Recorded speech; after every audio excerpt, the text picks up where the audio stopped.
kulan wanaagsan asxaabay meel kastood naga daawanaysaan kusoo dhawaada barnaamijkeena labaad maantoo sabti ah. haddaba barnaamijka waxaynu kusoo qaadan doonaa wararkii ugu waaweynaa ee soo kordhay tan iyo intaynu kala maqnay. taariikhdu waa 21 maarso sanadka 2026. qodobada barnaamijka aan idinkugu soo gudbinayo waxaa ka mid noqon doona iyadoo maalinkii 22aad uu socdo dagaalka culus ee ka socda bariga dhexe. Iiraan iyo awlaadeeda oo goordhow sheegay in ay gantaal la heleen mid kale oo ka mid ah diyaaradaha cadowga sida ay yiraahdeen, taangiye la gubay, weeraro culus oo la isdhaafsaday. Mareykanka oo isaguna sheegay inuu ku qaaday Iiraan weeraro loo isticmaalayay 5,000 oo ratal bambooyin ah oo loogu talagalay dhulka hoostiisa magaalooyinka ka dhisan iyo sawaariikhda ku jirta in halkaa lagu burburiyo. xaaladda oo sii kululaanaysa ayaanu barnaamijka ku faahfaahin doonaa. waxaa soo kale barnaamijkaan idinkugu haynaa madaxweynaha masaarida cabdifataax asiisi oo safar degdega ku tegay magaalada jidda, isagoo halkaas xilligan kulamo kula leh dhaxal sugaha boqortooyada maxamed bin salmaan. haddaba khaliijka iyo dowladaha carabta maxaa la gudboon? ma weerari doonaan Iiraan mise waxay ku adkaysan doonaan istifaacidooda? haddaba akhbaaraadkii ugu dambeeyay ayaanu barnaamijka kusoo gudbin doonaa. inta aan ku jirno barnaamijka warar cusub hadday soo kordhaanna waan idin la socodsiin doonaa. Safari Remit waxay kaa caawinaysaa inaad reerkaaga iyo saaxiibada ku nool dalal dhowr ah aad gaarsiisid wixii aad ugu tala gashay. ilaa iminka wadamada ay xawaalada kugu diri karto waxaa ka mid ah Kenya, Soomaaliya, Uganda, Djibouti, Ethiopia, Suudaan, South Sudan, Tanzania iyo Turki. qiimahana aad ayuu u jaban yahay marka loo eego shirkadaha kale ee ka shaqeeya xawaalada. xawaaladan waa online. adeega maamuus ee shirkadda Hormuud waa xirmooyin adiga ku gaar ah oo ka kooban internet kaliya, ku hadal kaliya ama internet iyo ku hadal wada jira. naftaada ku maamuus xirmooyinka adeega maamuus oo kaga shubo hadda xidig 212 afargees. waxaa dhammaanba bulshada lala socodsiinayaa meel kastoo ay joogaan, gaar ahaan dalka Kenya iyo geeska Afrika iyo magaalada Nairobi, inay jirto shirkadda caan baxday shirkadaha uga duwan xagga diyaarinta dhismayaasha dhaadheer oo waa shirkadaasi caanka ahi. waa shirkadda lagu magacaabo Imara Luxury Homes Limited ee fadhigeedu yahay magaalada Nairobi ee dalka Kenya, gaar ahaan Kilimani iyo wadada caanka ee lagu magacaabo Leilani Road oo aan ka fogeyn safaaradda dowladda China ee ku leedahay magaalada Nairobi ee dalka Kenya. Imara Luxury Homes Limited waxay ku diyaarinayaan 2 dhismo oo dhaadheer oo caan ka ah magaalada Nairobi, dadkuna ay u aayayaan mustaqbalka dhow iyo ka fog intaba. waa Parkland iyo halka lagu magacaabo amaba agagaarka waa xagee waa City Park Drive 6th Avenue. dhismaha kale dheer ee labaad ee shirkadaasi ay ku diyaarisay waa dhismaha lagaga diyaariyay halka lagu magacaabo Kilimani iyo wadada madaxtooyada ee dalka Kenya ee magaalada Nairobi. waxaa hagayo hogaaminaya waa sayidka Soomaaliyeed, waa sayidka geeska Afrika ee yaan la moogaan guud ahaanba maamulka guud ee shirkadda la jeclaystay Imara Luxury Homes Limited. kulanti wanaagsan asxaabay meel kastoo aad naga daawanaysaan kusoo dhawaada barnaamijkeenii labaad. maanta waa sabti, taariikhduna waa 21 maarso. qodobo kala duwan oo ku saabsan dhammaantood dagaalka culus ee ka socda bariga dhexe ayaynu barnaamijka ku faaqidi doonaa. ugu horreyn waxaynu ku bilaabaynaa wararkii ugu dambeeyay weerarada laysku qaaday saacadihii lasoo dhaafay. haddaba telefishinka Al-Jazeera ayaa goordhow qoray in markaa sawaariikhda Iiraan ama gantaalaha Iiraan ee ku socda Israa'iil markii saddexaad ilaa saakay la weeraray oo 3 jeer oo isxigxigay gantaalo roobka looga dhigay Israa'iil. haddaba warbixinta way sii socotay. waxaa la leeyahay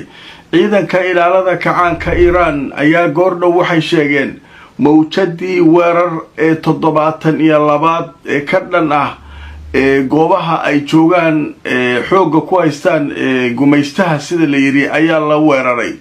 waa mawjadii 72 oo la weerarayo dhulka ay Israa'iil xoogga uga haysato carabta oo Israa'iiliyiintu ay degan yihiin. haddaba waxaa la sheegayaa in la adeegsaday mawjadan gantaalo awood badan oo halis badan oo meeshii loogu talagalay ku dhacay, waxaana noocyadooda la kala yiraahdaa Qadar iyo Cimaad. haddaba bartilmaameedyadan la bartilmaameedsaday waxaa soo kale barbar socday dhinaca waqooyiga Israa'iil oo iyaduna weerar lagu qaaday iyo sidoo kale iyadoo la isticmaalayay hanaanka horumarsan weerarada si markaa loo guulaysto oo weerarada ay dhammaantood ku dhammaadeen sida Iiraaniyiintu ay sheegeen sidii loogu talagalay waaye marka waxaa la sheegayaa marka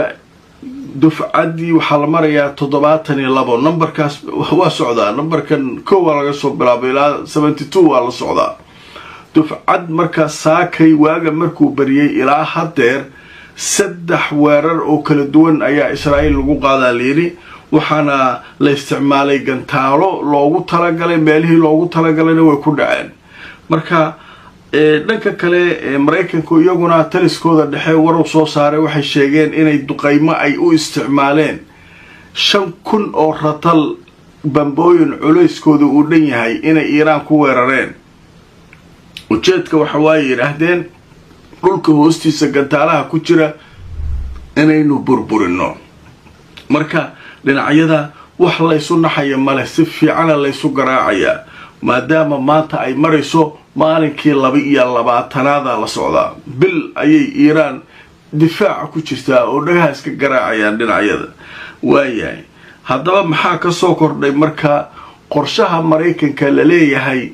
ciidan dhulka ah ayuu rabaa inuu jasiirad badda ku taala oo Iiraan ay leedahay shidaalka laga dhoofiyo inay ku degaan oo halka ay qabsadaan maxaa marka ka dhalan doona haddaba aan tuso wararkii ugu dambeeyay sheekadaas ku saabsan warbixin dhinaca Iiraan ka soo baxday waxay sheegaysaa Mareykanka inuu wajihi doono iska caabin aan hore loo arag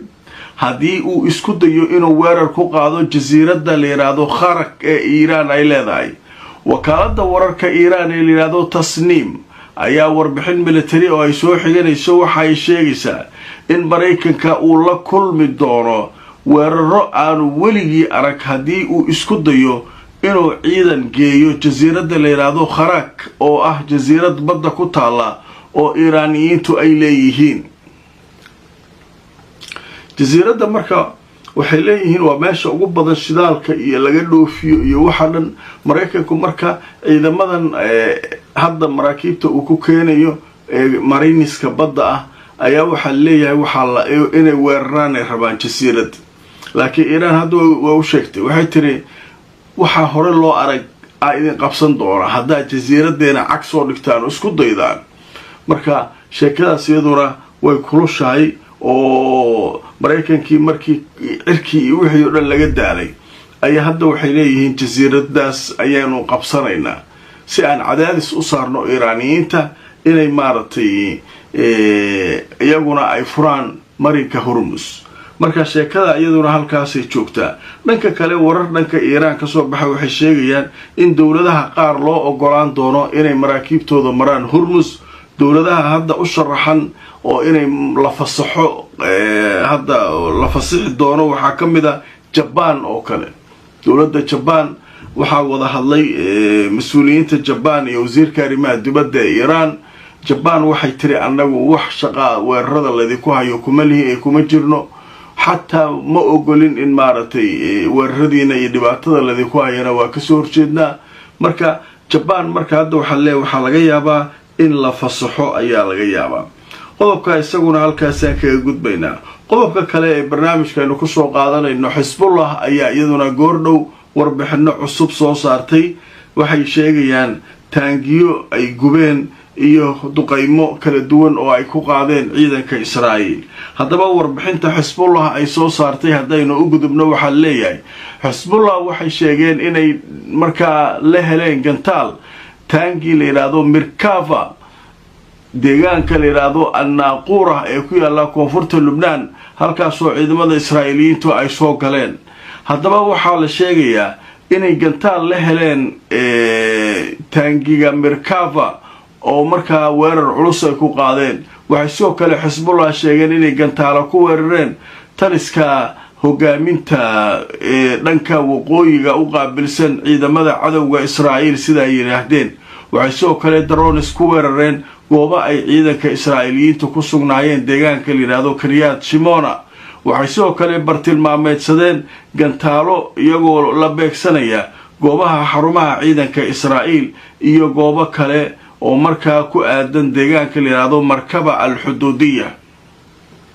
waaye shaqada marka way socotaa naar waa meesha alaabtii waa socotaa naar taxta naar socota dhankan Xisbullah iyaduna dhankan jugta ku haysaa wixii xuduudka Lubnaan iyo Israa'iil iyo dhulkaas joogay dhagaha ka garaacaysa waxa lagu leeyahay dadka ka barakacay yahuudi ka carartay meesha waayaaba isaga tageen oo maartay guri la'aan ay hayso qaarkoodna dawladda hoteelada inta dejisay dadka waayeelada hoteeladii wixii qarash fara badan dawladda Israa'iil ku socdo xaalku waa iska alowsaal sheekadu waa adag tahay marka labada dhinacna wax la isu reebana male waaye war goordhow soo baxay Iiraan waxay sheegtay inay gantaal la heshay diyaarad nooca la yiraahdo F-16 oo Israa'iiliyiintu ay lahaayeen sida la leeyahay diyaaradda gantaalka la helay maxay tahay F-16 maalin ka horna maxay ahayd F-35 diyaaradihii markaa gantaal bahal xasuuqa ay diyaaradihii yimid ba hadda Iiraan waxay leedahay gantaalkan hadda aan la soo baxno diyaaradaha nagta ka saaraya waxaaba sameynay 12 maalmood dagaalkii hore ayaanu sameynay kadib halkaas laakiin reer galbeedku way diiday waxay leeyihiin gantaalkan Iiraan iska baalkii China laga keenay China iskale marka dagaalka marka waa si kululaanaya Iiraanna marba waa hub cusub ayay tijaabinaysaa haddaba markaan tusoo jeeradda la yiraahdo Ra'yul Yawm waxay leedahay ciidanka ilaalada kacaanka Iiraan ayaa goordhow sheegay inay gantaal la heleen diyaarad dagaal oo nooceedu yahay F-16 oo Israa'iil ay leedahay taasoo xilliga la weerarayay ku sugnayd bartamaha Iiraan dusha sare ayadoo joogta ayaa lagu dhuftay gantaalka haddaba ciidanka Israa'iil ayaguna waxay ictiraafeen oo markaa ay sheegeen in isku day la doonayay in lagu rido diyaaradooda lagu soo rido ay fashilantay macnaha xariska waxay yiraahdeen waa la helay gantaalka meel ku dhacday ma naqaano gantaalkii waa la helay waa carartay Israa'iiliyiintuna way qirteen waxay yiraahdeen way ictiraafeen macnaha waxa inay dhaceen laakiin waa lagu fashilmay taageen iyagu wuxuu waa lagu fashilmaa marka hadii lagu fashilmay diyaaradii xagee aaday lama yaqaano F-35 oo kale waa gobolkay ku degtay yiraahdeen gobolka lama yaqaan miya airport bala miya gobolka marka sheekadu marka halkaas mare xaaladdu waa soo kululaanaysa marba